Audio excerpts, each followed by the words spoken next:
हम गुंजन चौधरी मैथिली गुंजन चैनल पर एकटा महेशवाणी गीत प्रस्तुत करऽ जाइ छी। अहाँ सबसे आग्रह जे गीत के अंत तक जरूर सुनब। रोसी चलाली भवानी तेजी महेश कर धाय कार्तिक गोदा गणेश। रोसी चलाली भवानी तेजी महेश कर धाय कार्तिक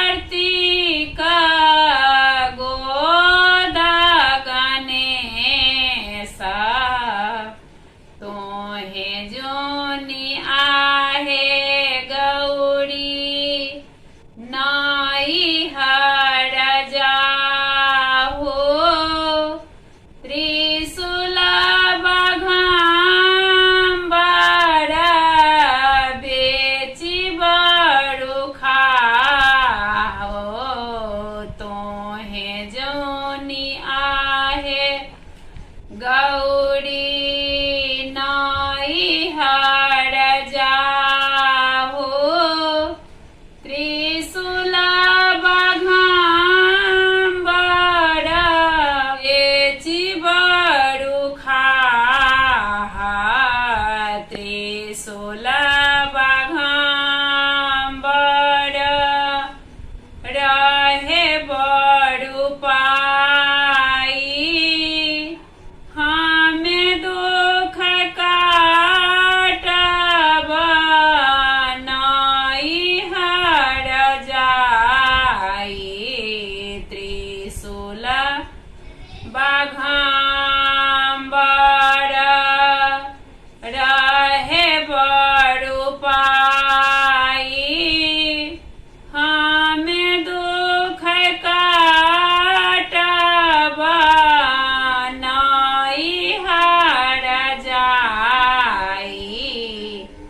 देखलौं में आहे गौरी देखलौं में आहे गौरी नाई हर तोरा सबके जे पहिराना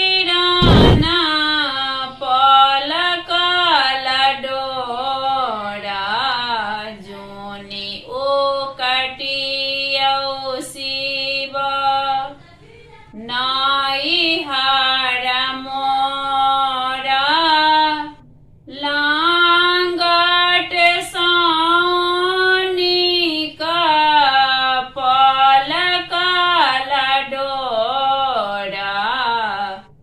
जोनी ओ कटियौ शिव नाई हर मोरा लांगट सोनी का पलकल डोरा।